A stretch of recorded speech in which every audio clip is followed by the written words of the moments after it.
This presentation is on alarm fatigue and patient safety in nursing. It is for NUR 317 and it is by Rachel Cabrera, Lisa Chamberlain, Liz Pesch, and Jessica Tenbrock. What is alarm fatigue and why is it important to nursing? Alarm fatigue is an overexposure of alarms that causes an individual to become desensitized to them, decreasing their reaction time and efficiency in responding to alarms. Frequent alarms cause patient anxiety and difficulty sleeping, while staff become desensitized. Nurses begin to silence or are even blinded by the abundance of sounds on the unit. This can have a negative impact on patient safety. Why is it important to nursing? Data from 2005 to 2008 show that the Food and Drug Administration and the Manufacturer and User Facility Device Experience received 566 reports of patient deaths related to monitoring alarms in hospitals in the United States of America. There were between March and June 2010 more than 73 deaths related to alarm.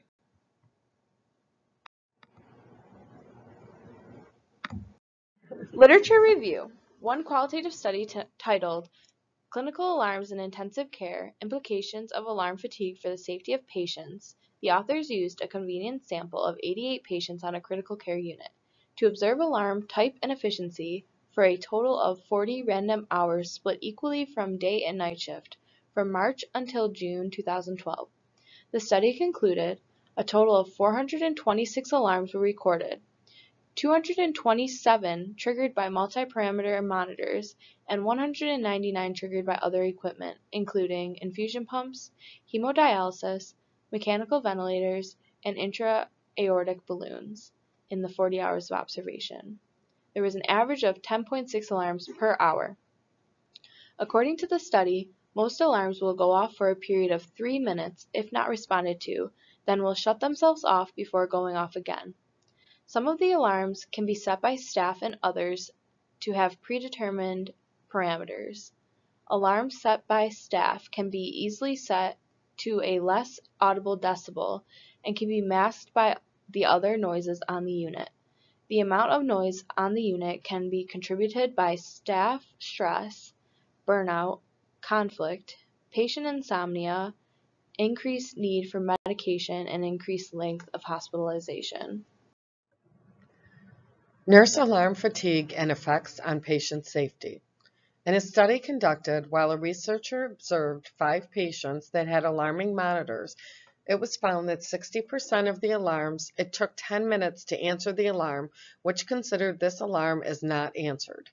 Not answered responses include responding 10 minutes after the alarm indicated. This can lead to a decrease in patient safety due to important events not being captured in a timely manner. This is a problem that is caused due to what nurses consider as nurse fatigue. Nurse alarm fatigue causes problems that nurses report with alarm monitoring.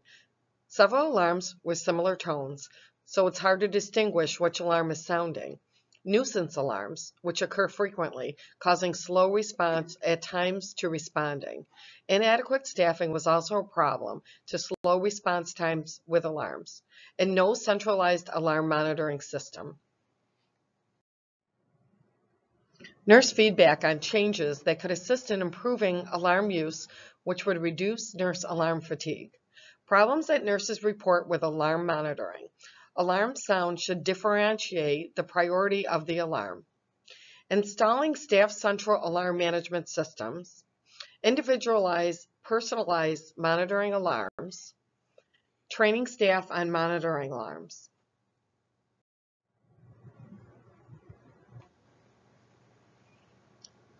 Literature review. Reviewing a qualitative study. The study explored nurses' experiences and feelings regarding alarms in a clinical setting. Data was collected by division of a national online survey, which utilized rating scales and offered comment sections from August 8, 2011 to September 10th of 2011. In regard to clinical alarms, 406 nurses offered comments, which were analyzed through Krippendorff style of content analysis to identify similarities. Once analyzed, results revealed a commonality of 6 individual themes: dissonance and desensitization, pollution, panic, and pathology, calling for accountability, calling for authority of nurses. Clinical alarm management is crucial, but not a panacea, and hope for the future. The first theme involved desensitization, which reflected the idea of constant noise that blends together to ultimately sound them same and becomes white background noise that gets ignored. The second theme, called pollution, panic, and pathology, was based on the idea that the constant sounds reflect an atmosphere of noise pollution that is detrimental to patients, causing everything from panic, sleep disruption, increased anxiety, even ICU psychosis and delirium. The third theme was calling for accountability. Respondents expressed a concern of staff accountability, a feeling that all staff should be answering alarms and checking on patients to even the burden of burnout and assist with patient safety. The fourth theme, labeled calling for authority of nurses, argued alarm setting should be a nursing's judgment set by the nursing staff. The fifth theme involved clinical alarm management, which touched on the need for staffing of alarm watchers, given the responsibility of monitoring all floor alarms. Lastly was the theme of hope for the future. This encompassed nurses' ideas and hopes of advancements in technology and nursing influence in policies and procedures. So here's a photo to give an example of alarm desensitization. Here it depicts multiple alarms going off, and sometimes with all this noise going on, it can be hard to distinguish where the alarm is actually coming from and what it's actually for.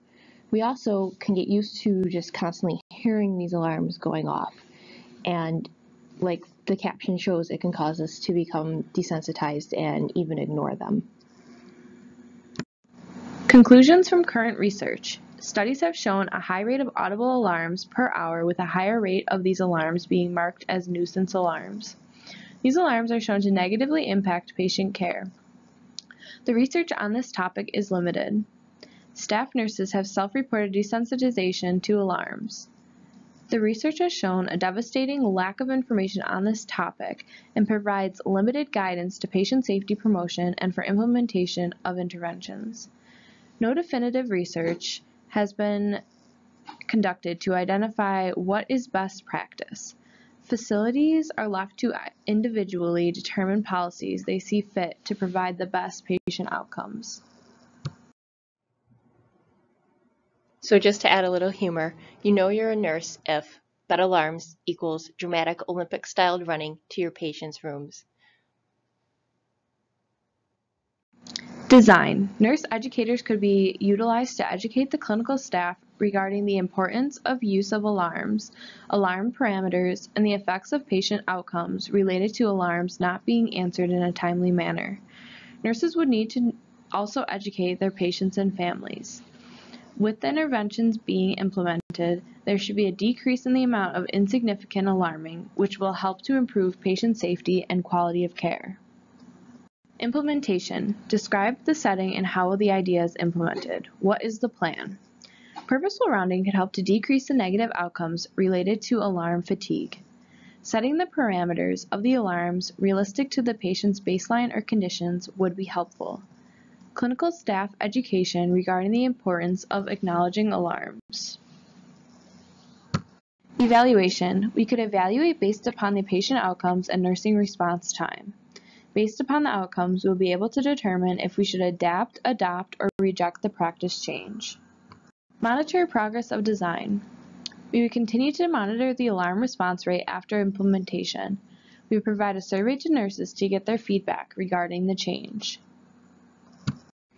So the reason we chose this topic is because it is something that is very relevant in all of our nursing practice. Those of us that did this presentation, we all work in various types of care. Some of us are long-term, some of us acute, others hospice, and regardless, we all come across alarms. And we discovered throughout the research process that there wasn't a lot of research out there to to determine how to deal with alarms. So to end, we have this photo here about how even after we leave work, the alarms still actually affect us. And even in my sleep or wherever, we still seem to hear these alarms.